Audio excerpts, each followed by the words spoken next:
Rahim. Assalamu alaikum. I'm your science teacher from Allied School, Jubilee campus. We will read about the science sector class 5. In our science syllabus, 4 units are included. We are going to start unit number 10, forces. This is your book. Open your book. Page number 86. Unit number 10, forces. Forces and machines are all about motion. और जब भी हम motions के बारे में read करते हैं तो हम लोग एक साइंटिस्ट जिसका नेम आइजैक न्यूटन है उसके बारे में लाजमी पढ़ते हैं। Isaac Newton lived about 350 years ago and he was famous for his laws of motion. Our next topic is mass and weight. What is mass? Mass is the amount of matter contained in an object. It is measured in kilogram. ये एक matter के अंदर एक object के अंदर matter की कितनी quantity मौजूद है ये हमारे पास मास होता है। तमाम ऑब्जेक्ट का मास अर्थ के ऊपर मास और वेट एक जैसा होता है लेकिन लाजमी नहीं है। अगर कोई चीज़ कोई ऑब्जेक्ट स्पेस में जाता है तो उसका वेट चेंज हो जाता है। उसका वेट चेंज होने के रीज़न क्या है? Gravity. Now come to page number 87। वही बात हुई कि does it mass change? No, space में मास चेंज नहीं होता, जस्ट वेट चेंज होता है ड्यू टू ग्रेविटी।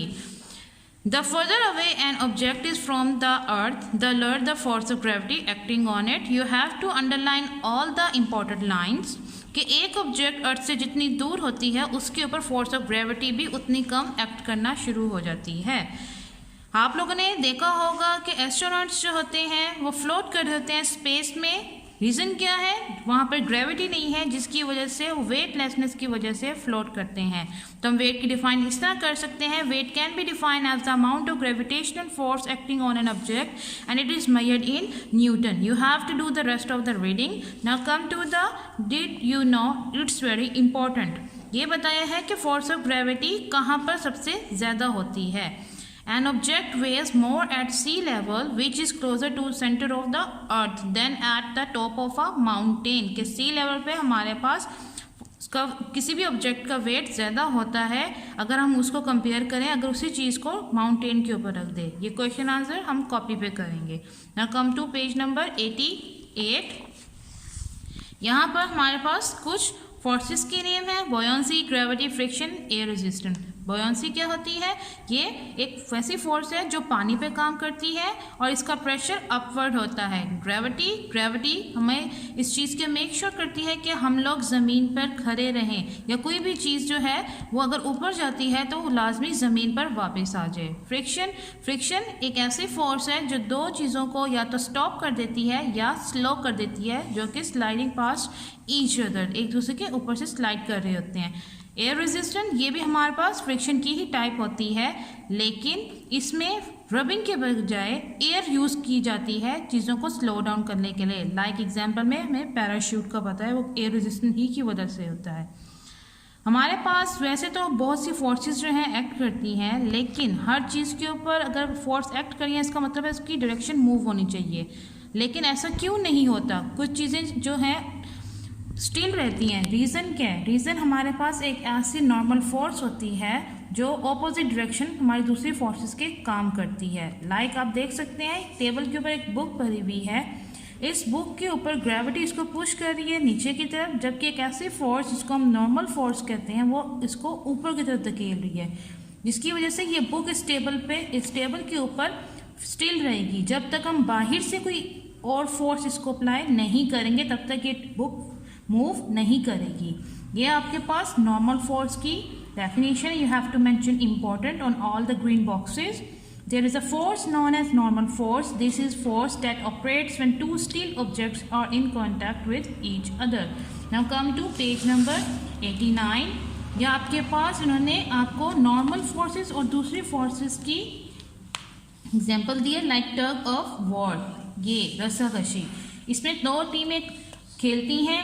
दोनों की जिस तरफ फोर्स ज़्यादा होती है डेफिनेटली ये जो फ्लैग है ये उसी तरफ जाएगा, और जिसकी फोर्स कम होगी तो वो जो टीम होगी वो भी डेफिनेटली दूसरी टीम की तरफ ही जाएंगे। तो इसी तरह की ये आपकी एक एक्टिविटी है, आपने इसका आंसर यहीं पर मेंशन करना है। ये एक बॉल है, उसको एक यहाँ से फोर्स पुश करिए और एक फोर्स यहाँ से। बिगर एरो शो कि यहाँ की फोर्स ज़्यादा है और स्मॉलर एरो शो कि यहाँ की फोर्स कम है। तो you have to write down कि बॉल किस तरफ मूव करेगी, लेफ्ट या right. You have to mention your answer here. Now come to our review part. ये आपका कॉपी पे है। Now open your copy.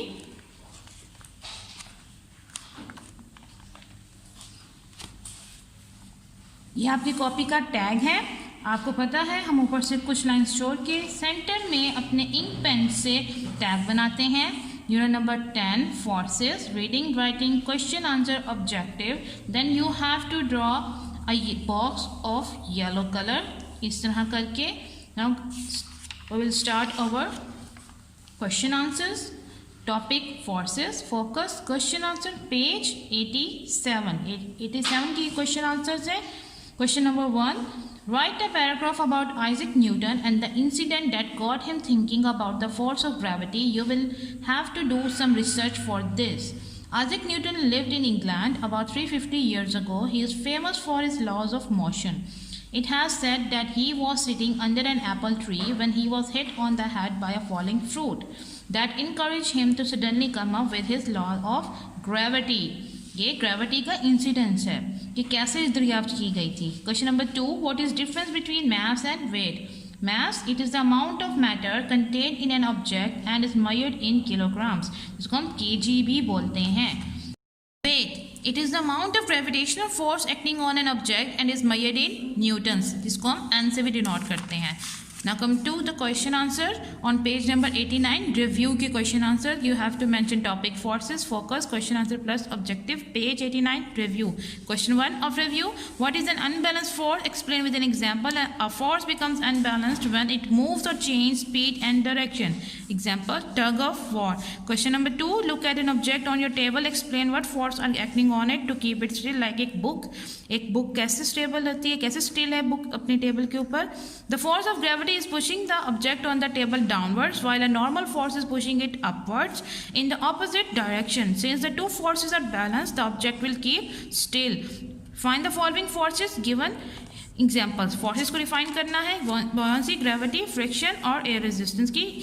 Buoyancy, a force that has an upward pressure and works in water. Example है इसकी, this is why boats float on water. Gravity, a force that makes sure what goes up comes down and pulls everything towards the center of the earth. Example, it keeps us on the earth. Friction, the force that slows or stops objects that are sliding past each other.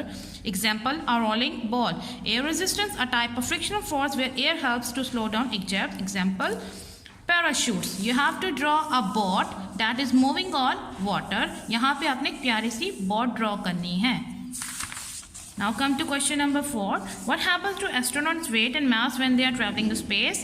Astronaut के weight और mass का क्या होता है जब वो space में traveling करते हैं? When astronauts are traveling in space, their mass remains the same as on Earth. Since there is no force of gravity in space, astronauts float due to weightlessness. Weight ना होने की वजह से। Then fill in the blank. Objective part. First, mass is measured in dash kilograms. Second, an object weighs dash at sea level, more at sea level. Third, weight is measured in dash newtons. Fourth, astronauts float in space or spacecraft due to dash weightlessness. Second part of objective, true false. You know कि आप लोग false statement को true भी करना होता है. Buoyancy is the force that keeps us on earth. False, it's gravity. Second, friction operates when two steel objects are in contact with each other. False, it's normal force. Third, gravity makes sure what goes up must come down. True. Then the fourth one, the further away an object is from the earth, the more the force of gravity acting on it. False, the lower, जितनी चीज अर्थ से दूर जाएगी gravity उसके ऊपर उतनी कम काम करेगी। सो ओके स्टूडेंट्स, ये आपका आज का यूनिट नंबर 10 था। तो उम्मीद करती हूँ कि आपको आज का लेक्चर अच्छी तरह समझ आ गया होगा। अगर आपको किसी बात की समझ नहीं आई तो आप वीडियो को दोबारा देख सकते हैं। आप होमवर्क करने में अपनी मदर या किसी एल्डर की हेल्प ले सकते हैं और ये तमाम काम आपने अपने स्कूल की कॉपी पर ही करना है जब स्कूल में यूज़ कर रहे थे। आपके होमवर्क्स के मार्क्स आपके एनुअल एग्जाम्स में ऐड होंगे, तो आपने केयरफुली तमाम काम करना है।